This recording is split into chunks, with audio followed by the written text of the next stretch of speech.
Pueden tomar su asiento. Bienvenidos a Rise Español. Si no hemos tenido el privilegio de una introducción, mi nombre es José y soy el pastor de aquí de esta casa. Estamos contentos de que hayas escogido este día. Pudiste haber estado en muchos lugares, incluyendo tu cama. Y has decidido estar aquí. Has escogido esta fecha para adorar al Señor y estamos contentos de verlos aquí.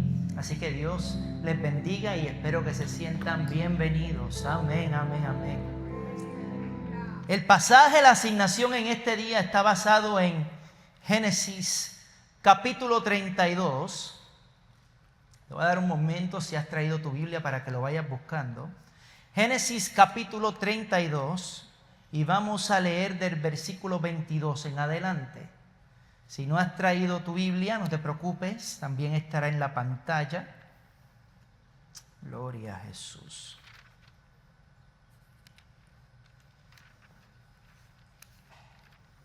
Hay poder, poder, sin igual poder. Aleluya. Sister, if I had the voice.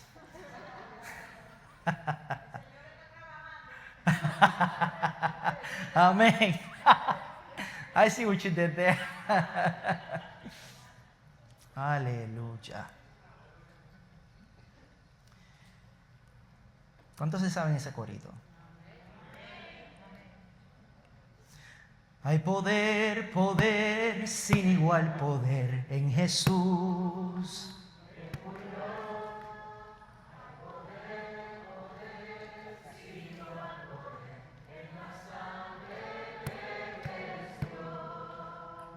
Gloria a Jesús. Some of you are craving it. I just started, I'm not going to sing it. It's not going to happen. Cuando coja canciones de voz, clases de voz, pues entonces maybe. Gloria a Jesús. Génesis capítulo 32, versículo 22 al 31. La palabra del Señor dice así.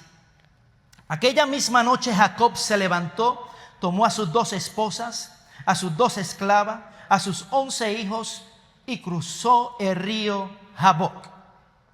¡Qué familia! Una vez que lo habían cruzado, hizo pasar también todas sus posesiones, quedándose solo. Me encanta como en ese versículo, una vez que lo habían cruzado, hizo pasar también todas sus posesiones, pero lo hace, termina esa oración en el próximo versículo, diciendo quedándose solo, porque es importante ver que dice quedándose solo. Entonces un hombre luchó con él hasta el amanecer, solo. Cuando éste se dio cuenta de que no podía vencer a Jacob, lo tocó en la coyuntura de la cadera y a éste se le dislocó mientras luchaba. Entonces dijo: suéltame.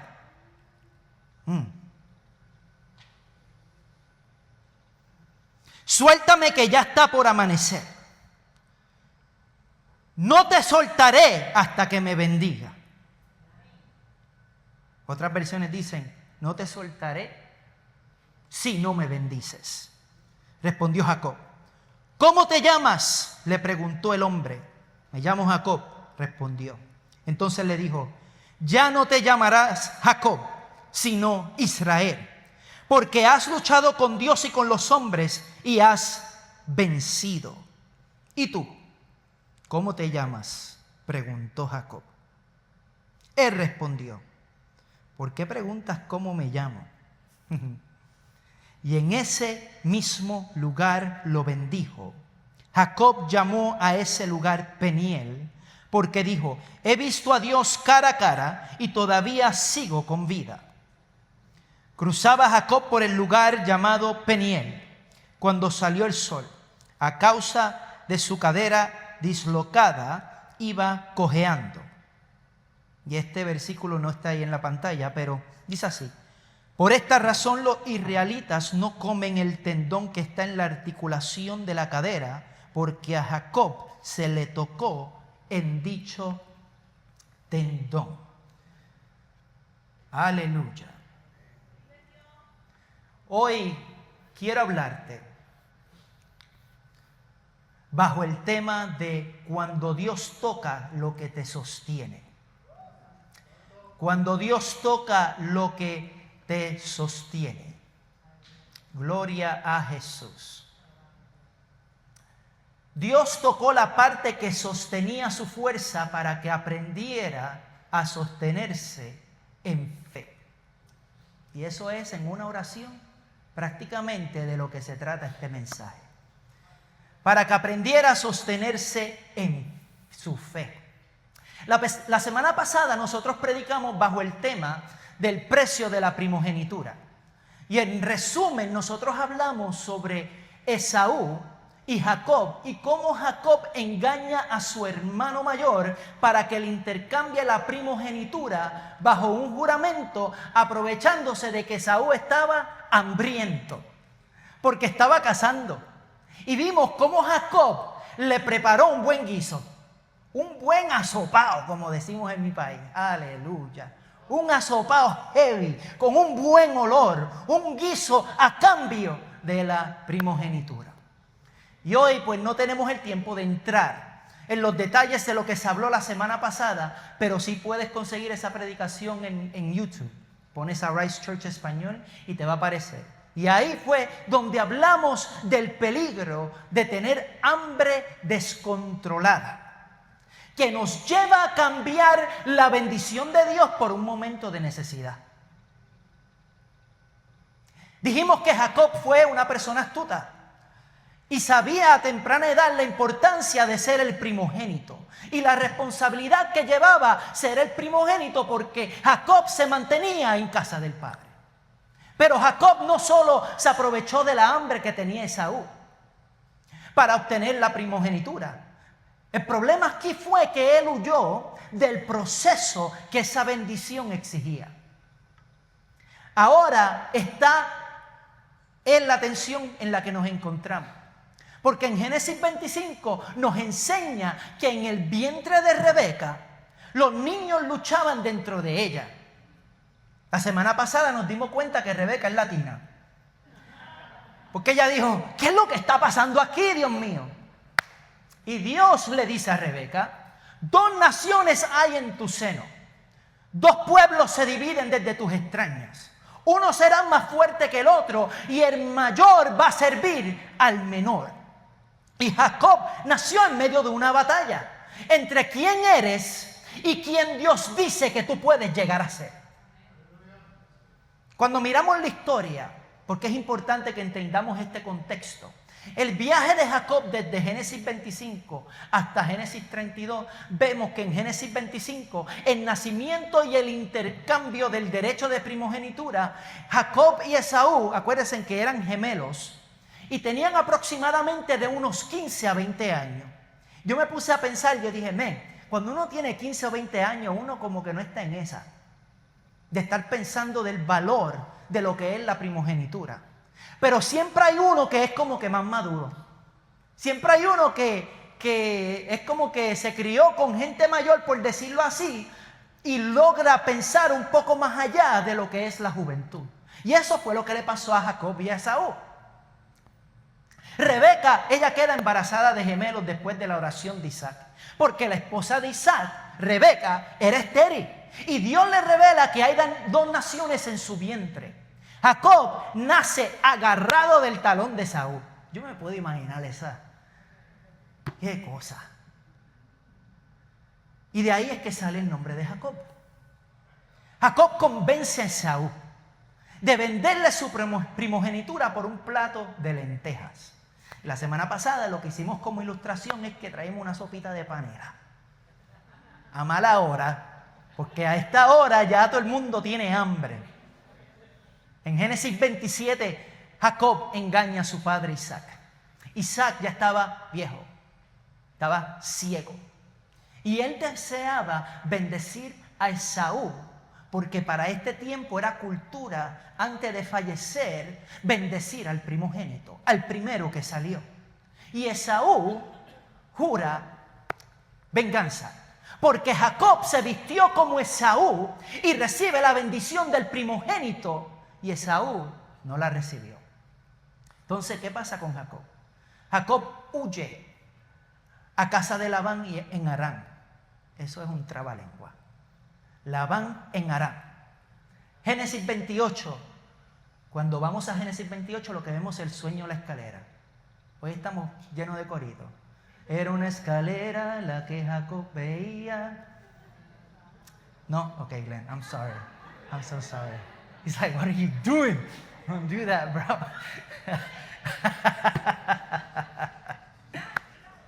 Él tuvo un sueño de la escalera y en su camino Jacob se detiene en Betel. Tiene un sueño con una escalera al cielo y ángeles que suben y bajan. Y Dios le repite la promesa de Abraham. Le dice tierra, descendencia y bendición. Jacob despierta asombrado y llama a ese lugar Betel. Y Betel significa casa de Dios. Él hace un voto de seguir a Dios si Dios lo guarda y lo prospera. Es que Jacob está brutal. Está pasado. Es a su conveniencia. Cuando vamos a Génesis capítulo 29, Jacob y Labán, vemos el amor y el engaño. Jacob llega a Harán y se enamora de Raquel, la hija de Labán. Y Labán le promete a Raquel a cambio de 7 años de trabajo. Después de 7 años, Labán engañó al que le gusta engañar. Eso es otro mensaje. Y le da a Lea, que es la hermana mayor. Jacob trabaja otros 7 años para poder casarse también con Raquel. Y aquí se inicia una guerra emocional entre Lea y Raquel por el amor y los hijos de Jacob. Y aquí llegamos a Génesis 30, que vemos la competencia de los hijos. Lea y Raquel compiten con esclavas. Compiten con Bilhá y Silpa para darle hijos a Jacob. Y nacen 11 hijos, incluyendo José y una hija, Dina. Jacob prospera en riquezas gracias a una estrategia ingeniosa con las ovejas y las cabras de Labán. Tenía una tensión creciente con Labán por las posesiones. En Génesis 31 está cuando Jacob huye de la casa de Labán. Y Dios le dice a Jacob que regrese a su tierra. Jacob huye en secreto con sus esposas, sus hijos y el ganado. Y Raquel, querida Raquel, roba los ídolos de Labán, sin que Jacob lo sepa. Y Labán se enfureció y cogió a Raquel, y no sé si dice la palabra un camello, un caballo. Ella escondió los ídolos en el animal y se sentó encima de ellos.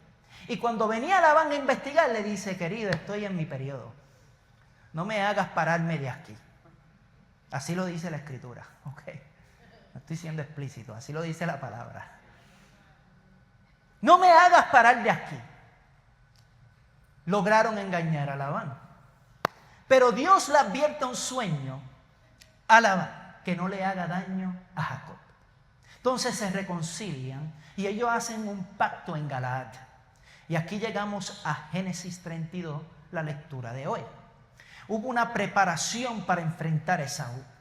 Porque a este tiempo, en Génesis capítulo 32, Esaú tiene aproximadamente, y Jacob, unos 60 años. Y Jacob se entera que Esaú viene con 400 hombres. Y yo me puedo imaginar a Jacob. Este debe estar molesto porque le cambié la primogenitura por un plato de sopa. Este tiene que estar súper molesto porque cuando papá le iba a dar la bendición, yo lo que hice fue que me puse pieles encima para parecer que era lleno de vellos, de pelos, porque Esaú, dice la palabra, que era un hombre peludo, lleno de vellos. Y aprovecha que Isaac está ciego para recibir la bendición que le tocaba a Esaú.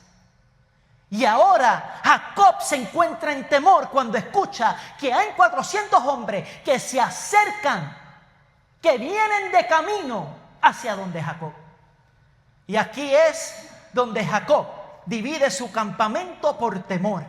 Él dice, bueno, si acaso viene a matarnos para que podamos sobrevivir. O sea, él está pensando en su propia astucia. Él está dependiendo de lo que él conoce. Y él dice, por si acaso es que nos van a liquidar, nos van a matar, que se vaya un campamento por acá y que se vaya el otro campamento por este lado. O sea, Jacob está lleno de temor. Él hace una oración intensa a Dios, reconociendo su indignidad. Prepara regalos para Esaú, le dijo a su pueblo, para una estrategia de paz.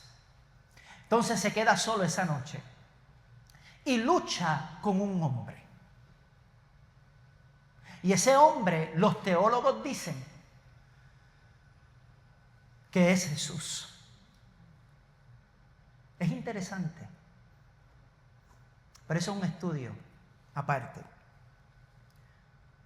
Lucha con un hombre, lucha con Dios hasta el amanecer.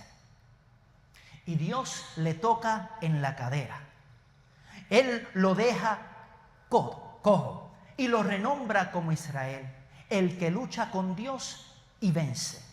Y aquí es donde vamos a hacer esta transición profética, de la historia de Jacob y Esaú a la historia de nosotros. Porque ahora que entendemos lo que Jacob vivió, quiero hablarte no solo de lo que él pasó, sino de lo que esto nos revela de Dios y de nosotros mismos. ¿Alguna vez has sentido que tú naciste en medio de una batalla? No una batalla física, sino una guerra interna entre quien tú sabes quién tú eres y quien Dios dice que tú puedes llegar a ser. Porque así fue que nació Jacob. Desde el vientre él peleaba con su hermano. Desde el primer aliento él luchaba por ser el primero. Y desde joven él aprendió a vivir con un nombre que no era la promesa que Dios tenía para su vida, sino la etiqueta de él era engañador, suplantador, manipulador, tramposo. Jacob no robó banco. Jacob tampoco derribó a gigantes. Jacob robaba bendiciones. My God. Y vivía huyendo de las consecuencias de lo que él hacía, porque no sabía cómo enfrentar el daño que él mismo había causado, especialmente a su familia. Él huyó literalmente de su casa. Lo vemos en Génesis 27, el versículo 41 al 45. Después de engañar a su padre y robar la bendición, Jacob huye en vez de enfrentar. Rebeca le dice, escapa por tu vida. Y él obedece. Él obedece al miedo. Se ausenta por 20 años. No hay una carta, no hay una disculpa, solamente hay distancia. Eso se parece a alguno de nosotros. A veces no dejamos el lugar físico, pero sí dejamos el lugar emocional. La distancia no resuelve lo que solo la sanidad puede restaurar. Él nunca buscó reconciliación hasta que fue inevitable en Génesis 32. Durante esos 20 años en Harán, Jacob nunca intenta contactar a Esaú. Él no pidió perdón. Él no envió a sus sirvientes con una palabra para tratar de enmendar la situación y la relación. Solo cuando Dios le ordena regresar a su tierra, que sucede en Génesis capítulo 31, versículo 3, se ve forzado a enfrentar a su hermano. No nació de él, fue forzado por Dios y aún así lo hace con miedo. No lo hace con fe. La reconciliación no fue la iniciativa de Jacob, fue una instrucción de Dios. Dios no lo llevó de regreso para exponerlo. Dios lo trajo de regreso para sanarlo. Dios no te trajo de regreso para avergonzarte. Dios te trajo para afirmarte. No fue para recordarte a ti lo que tú hiciste mal. fue para revelarte a ti quién tú eres en Él. No fue para que tú te escondas.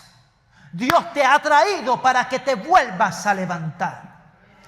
Él no lo hizo para señalar tu falla. Él no te ha traído de vuelta a sus caminos para exponerte dentro del mundo, al frente del mundo. Al contrario, lo hizo para restaurar tu fe.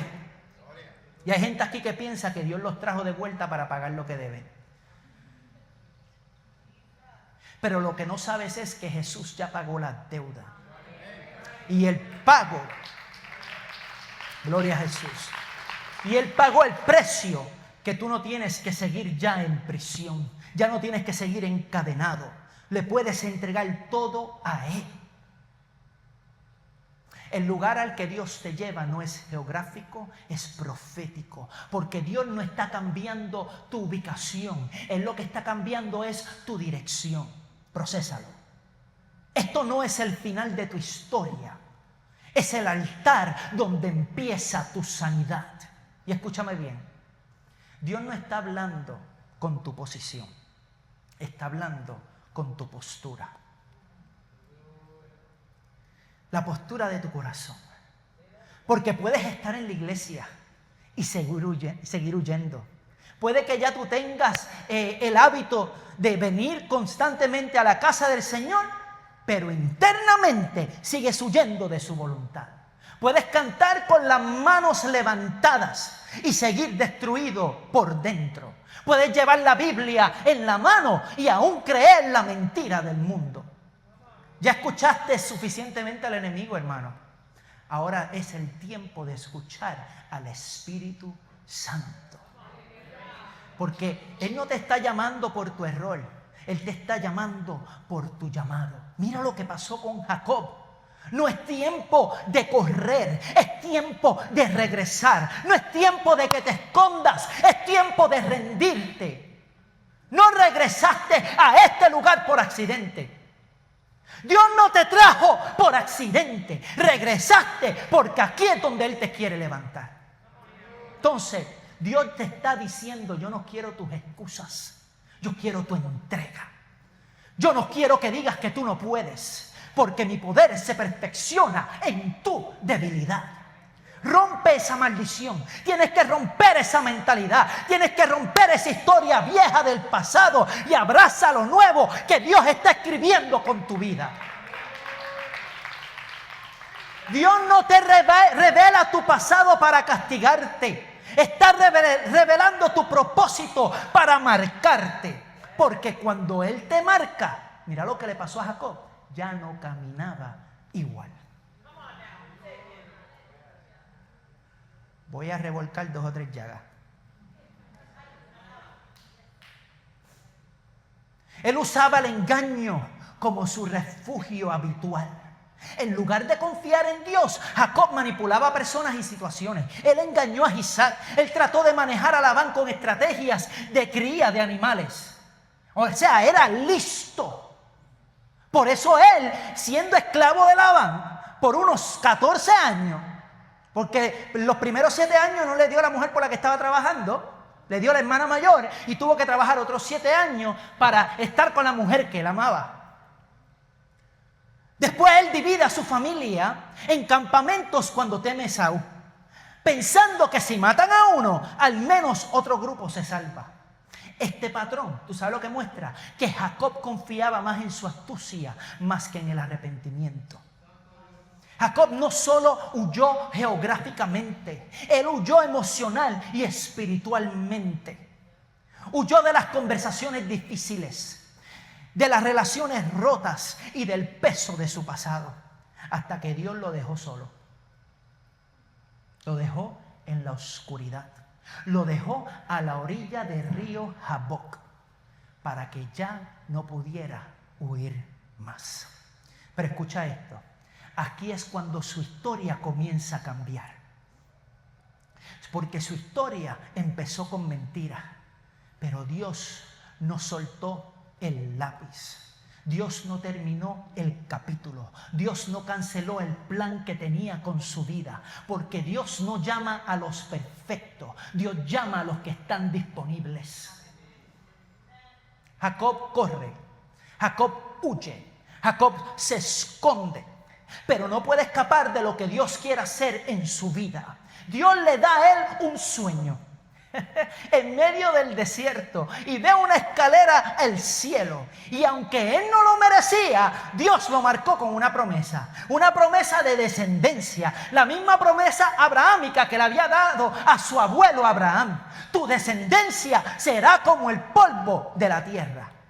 Y aunque Jacob aún no tenía esposa ni hijos, Dios le promete una nación incontable. Y es interesante porque cuando vemos la historia de Abraham y Sara, Sara era estéril. Cuando vemos la historia de Isaac y Rebeca, la latina, Rebeca era estéril. Y cuando vemos la historia de Jacob con su esposa, también era estéril. Es como que Dios está diciendo: tú no vas a tener hijos solo por tenerlos. Los vas a tener confiando en mí, de que yo voy a llevar a cabo mi palabra y mi promesa. Y eso es una palabra para alguien aquí. Porque Dios a ti te ha dado una palabra y tú no sabes ni siquiera cómo va a suceder. Ni siquiera están los planes situados delante de ti. No sabes cómo es que se va a formar. Y Dios te está diciendo a ti que tú no tienes que preocuparte en cómo es la formación. Dios lo que te está llamando es a creer y confiar. Qué difícil es cuando no lo vemos desarrollado delante de nuestros ojos. Y nos toca verdaderamente dejar todo a los pies de Cristo. Jacob sigue dependiendo de su astucia. Él sigue negociando, él sigue manipulando, él sigue sobreviviendo hasta que una noche a solas, al otro lado del río Jaboc, Jacob se encuentra con el único que no puede engañar: Dios mismo. Y no fue una conversación, fue una lucha, una batalla entre su pasado y su propósito, entre su nombre viejo y el nuevo que Dios quería darle. Y en ese lugar no solo fue tocado, fue transformado. Jacob entró con un hambre y salió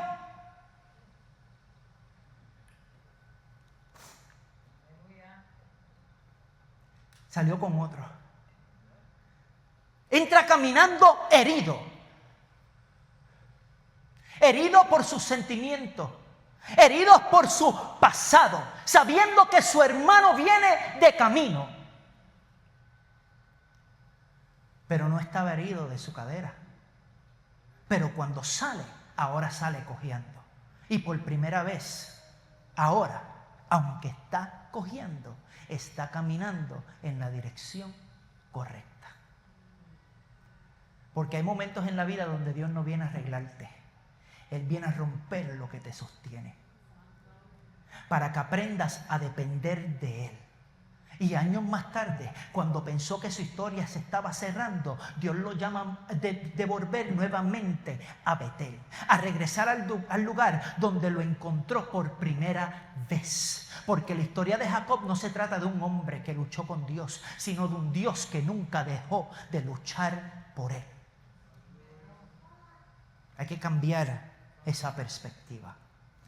Yo quiero que tú sepas que no importa cómo empezó tu historia, no importa cómo va tu historia en estos momentos, de quién te ha dejado, de los fracasos que tienes. Posiblemente tú estás como Jacob, a punto de cruzar el río Jaboc, porque Dios te ha puesto contra la pared y solo falta que tú tomes la decisión. Si Dios es el autor, el final siempre es redención. Y esto nos lleva al primer punto ahí en tus notas. Y me disculpa porque el printer se quedó sin tinta y no pudimos imprimir suficiente. Eso, si no tienes uno, nos disculpa. Pero el primer punto ahí en tus notas es que la fe a veces luce como una pelea, no como paz. Me explico. Jacob no estaba huyendo, él estaba aguantando. Muchas gracias. Él estaba aguantando. Y solo de noche, al otro lado del río, no con compañía, no tenía ni siquiera alabanza en su boca. Él estaba aguantando en oscuridad, con peso, con su pasado, con miedo, y aún así él decidió quedarse. Y dice la palabra que un varón luchó con él hasta que rayaba el alba. ¿Tú sabes lo que significa rayar el alba? Hasta que comenzó a salir el primer rayo de sol en la mañana. Él no peleaba contra Dios. Él peleaba por algo de Dios. No era rebelión, era desesperación. No era falta de fe, era una fe que sangraba. Jacob nos está mostrando que nosotros tenemos que llegar al punto donde, aunque tú no entiendas la situación y aunque te encuentres desesperadamente, tú tienes que rendirte completamente a los pies de Jesús y pelear por tu bendición. ¿Alguna vez has tenido fe pero no paz? Procésalo. ¿Alguna vez has tenido fe pero no paz? ¿Has creído a Dios pero llorando? ¿Has dicho, yo sé que Dios es bueno, pero estás temblando por dentro? Eso también es fe. Porque fe no es lo que gritas en la cima de la montaña. Fe es lo que susurras mientras tú sangras en el valle. Dios no le tiene miedo a tu pelea. Él la honra cuando la lucha te lleva a rendirte. No es la fe de ser perfecto, es la fe de ser persistente. El que dice, no te suelto hasta que me bendigas. No te voy a dejar ir hasta que me entregues mi bendición. Porque Dios no se encuentra en la debilidad. Él no nos encuentra en la fuerza. Porque cuando tú eres fuerte, tú estás diciendo, yo soy autosuficiente. Jacob, él vivió manipulando. Él vivió sobreviviendo. Él vivió engañando. Pero esa noche Dios tocó la raíz de su autosuficiencia. Él tocó la articulación coxofemoral. Ayúdame, Dios. No fue un toque leve, fue un toque quirúrgico. Dios no tocó su cabeza, tocó su sostén. Tocó lo que lo mantenía en pie para que aprendiera a depender. Esa coyuntura sostiene el cuerpo. Can you put the image? Thank you. Esa coyuntura específicamente sostiene el cuerpo entero. Tú la tocas y pierdes estabilidad. Ya no puedes correr igual. Cada paso duele. Cada paso ahora depende. Y eso es lo que hace Dios cuando Él quiere marcarte. Dios no mejora tu paso. Él quiebra tu dependencia. Oh my God, you're not understanding me. Dios no quiere que tú vayas más rápido. Él quiebra tu dependencia para que aprendas a depender en Él. Dios no quebró su cadera para castigarlo. Lo quebró para que dejara de correr, para que dejara de manipular, para que así comience a depender de Dios y no de sí mismo.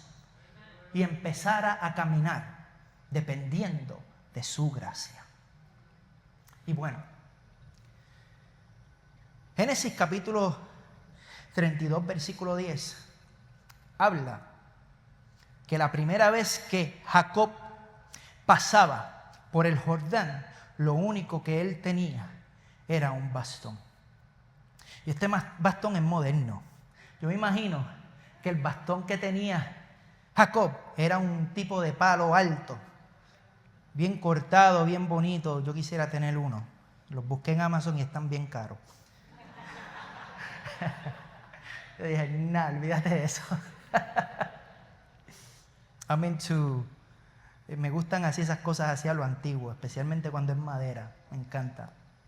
Pero Jacob 32:10, Génesis 32:10 habla de que la primera vez que él pasó por el Jordán, él andaba con un bastón. Pero en esta ocasión era lo único que él tenía. Él tenía un bastón. Y él caminaba de lo más bien, él no tenía necesidad de tener un bastón. Hoy día, cuando tú ves a alguien con un bastón, es porque lo necesita. Tienes la ciática que te está volviendo loco. Cuando pedí el bastón prestado, pensaban que el hermano pensó que tenía la ciática y el nervio malo. Le digo, no, es para la predicación. Él andaba con un bastón porque él había robado la primogenitura de Saúl. Y el bastón para esos tiempos era símbolo de estatus. Era símbolo de que yo soy alguien. Era símbolo de que I have it all together. Y en todo este tiempo, Jacob desarrolla su ganado, su riqueza, tiene todos sus hijos y anda con un bastón y está de lo más bien. Hasta que se encuentra con Dios. Y es como que si Dios tuviera un sentido del humor. Es como si Dios tuviera un tipo de sarcasmo. Y le dijera a Jacob, ¿tú quieres usar un bastón, papá? Prepárate que yo tengo algo para ti. ¿Tú quieres tu bendición? Yo te voy a enseñar verdaderamente en quién tú vas a depender. Y cuando termina la lucha, que le hace daño a esa área en su cadera, ya esa área es tan importante que ahí es donde tú logras mantener el balance y logras mantener el peso de tu cuerpo. Y Dios lo toca exactamente donde ahora lo obliga a cojear. Y le está diciendo, te voy a mostrar que no puedes seguir dependiendo de ti mismo. Tienes que depender de mí. Y te voy a dar uso para ese bastón. Ahora sí se puso buena la cosa. Se puso bueno esto. Y Dios comienza a batallar con él. ¿Sabe lo que dice Hebreos?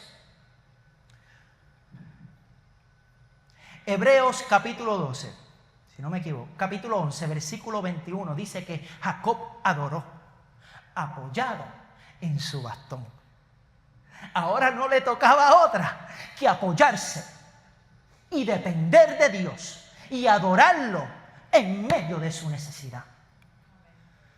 Dios tocó la parte que lo sostenía a él para que aprendiera a sostenerse en Dios. Aún el cojo, él adoró. Aún dolido, Jacob adoró. Aún limitado, pero por fin era dependiente de Dios. Lo que te sostenía ya no te sostiene. Ahora es Dios que te sostiene. Te tocó la cadera para que ya no huyas más. Y en algunos de nosotros, que tú estás pasando por una crisis que tú sabes cuál es, y tú dices, no es posible que sea Dios el que ha hecho esto, y te tengo noticia, es posible que fue Dios. Porque te quiere mostrar a depender en Él y sueltes tu autosuficiencia. No fue para destruirlo. Y Él no lo hace para destruirte, es para revelarte quién tú eres en Él y quién puedes ser en Él. Jacob había salido de la casa solo, había salido sin riquezas, sin familia, sin promesas cumplidas. Y Él mismo lo recuerda con estas palabras en Génesis 32:10. Y Él dice, con mi bastón pasé este Jordán. Ese bastón era todo lo que Él tenía. Era símbolo de que él no tenía nada. Pero después de esa noche, ese mismo bastón se convierte en algo más. Ya no es símbolo de escasez. Ahora es símbolo de dependencia. Porque ahora él camina diferente. Él camina ahora con flow. Yo no lo tengo, así que imagínatelo. Él camina con flow. Puede ayudar. Yo no tengo el flow, ¿ok? Pero ahora él camina con flow. Esa parte la voy a borrar, no va a estar en YouTube. I feel a meme coming. Jacob adoró, apoyado en el extremo de su bastón. Hebreos 11:21. Y antes de cambiar tu situación, Dios cambia tu identidad. Próximo punto ahí en tu nota. Después de la lucha, cuando ya no puede más, cuando ya no hay truco que lo salve, Dios le hace la pregunta más sencilla, pero más pesada. ¿Cómo es que te llamas? Y por primera vez, Jacob deja de esconderse tras su astucia y dice su nombre con dolor y no con orgullo.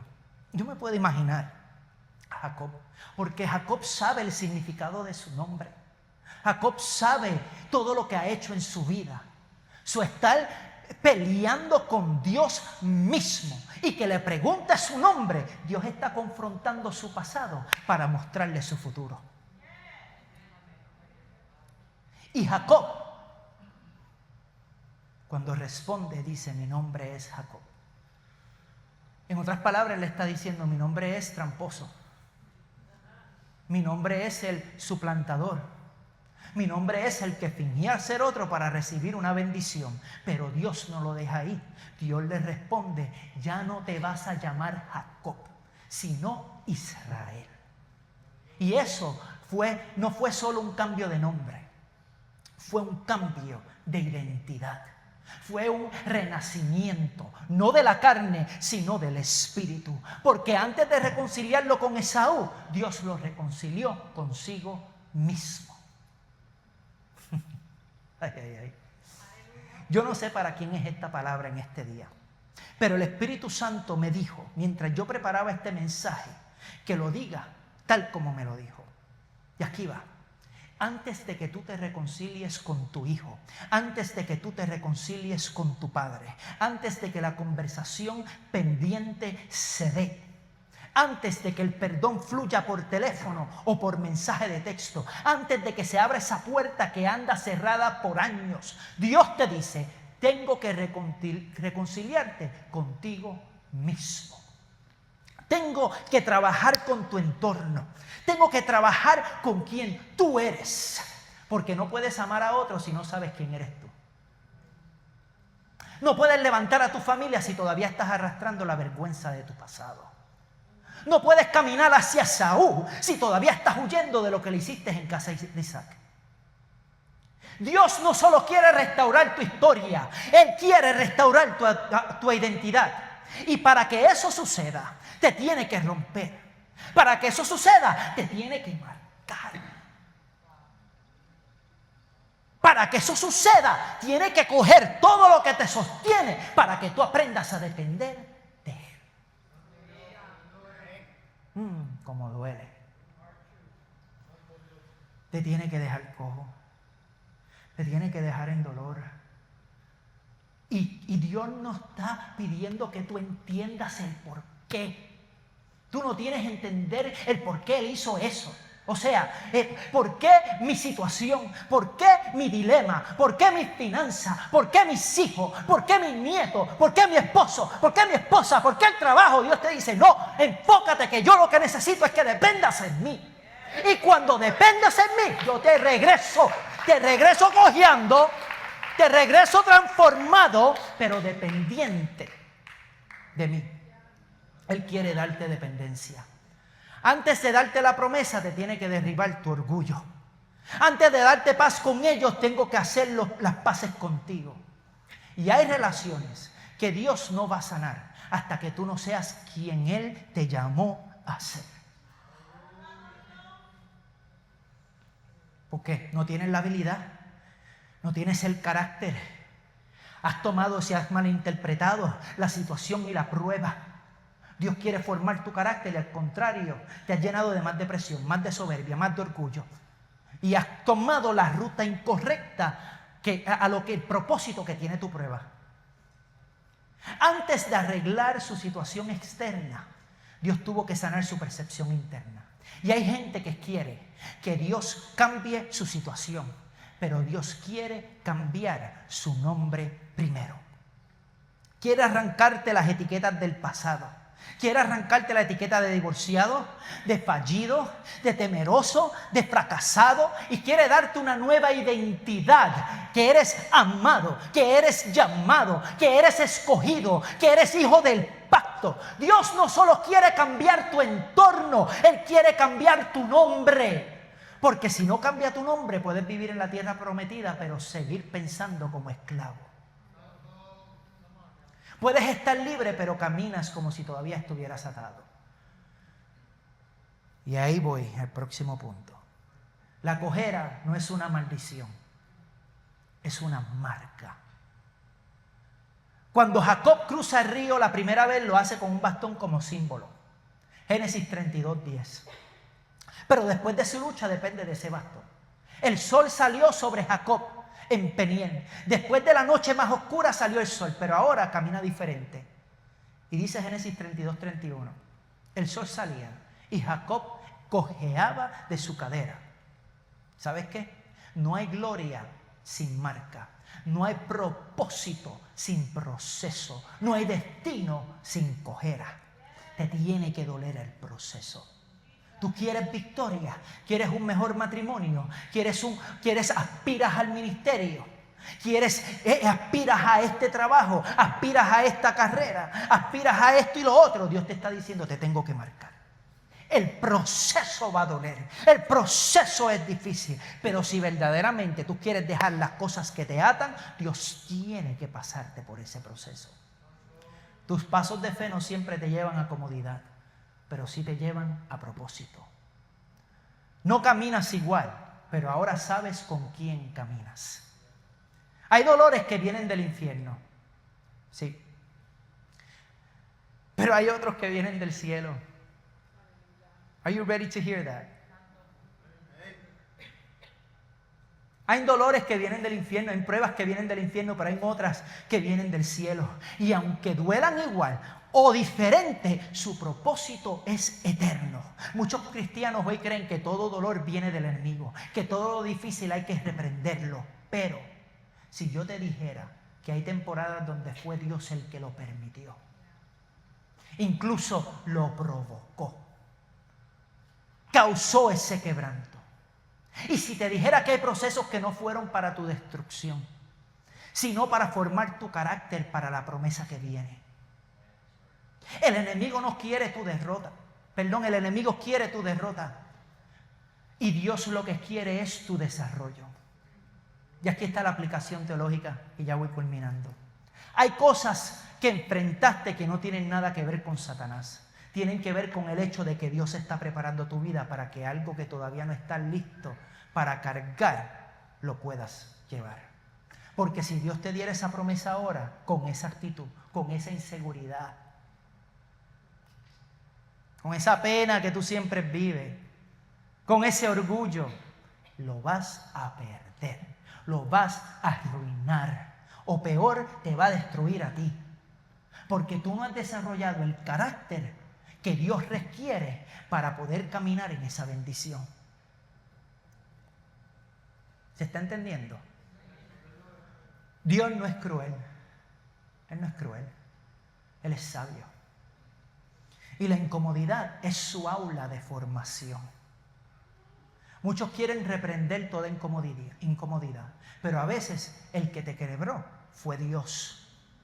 Y hay ejemplos bíblicos. Ay, Dios mío, no puedo hablar. Hay ejemplos bíblicos. Moisés, no fue el diablo quien lo escondió en el desierto por 40 años. Fue Dios diciendo, antes de liderar a mi pueblo, tendrás que aprender a liderarte a ti mismo. Te voy a formar el carácter. En José está que lo metieron en una cisterna. Fue vendido, fue olvidado.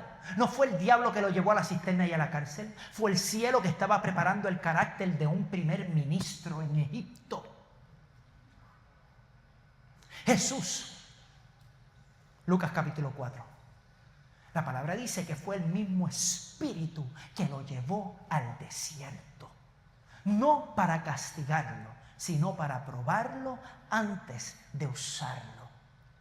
Lo que parece retraso es desarrollo. Lo que parece pérdida es preparación. No todas las heridas son del infierno, algunas son del cielo. Dios hiere lo que quiere usar.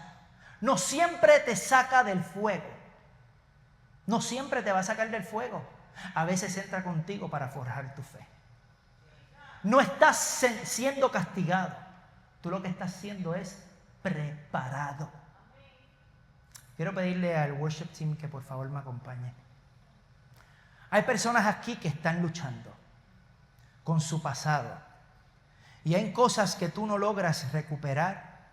Hay cosas que tú no sabes cómo trabajarlos. Está el silencio de Dios y estás preguntándose si Él todavía está hablando y te encuentras en esa orilla. Estás solo, estás confundido, estás desgastado. Pero escucha esto. Dios te trajo aquí no para humillarte, te trajo para sanarte. No para recordarte lo que hiciste, sino para decirte, tu identidad no es tu error. Tu identidad es mi llamado. Hoy Dios no te llama por tu falla, te llama por tu fe. Y una vez que Dios te marca, ya no vas a caminar igual.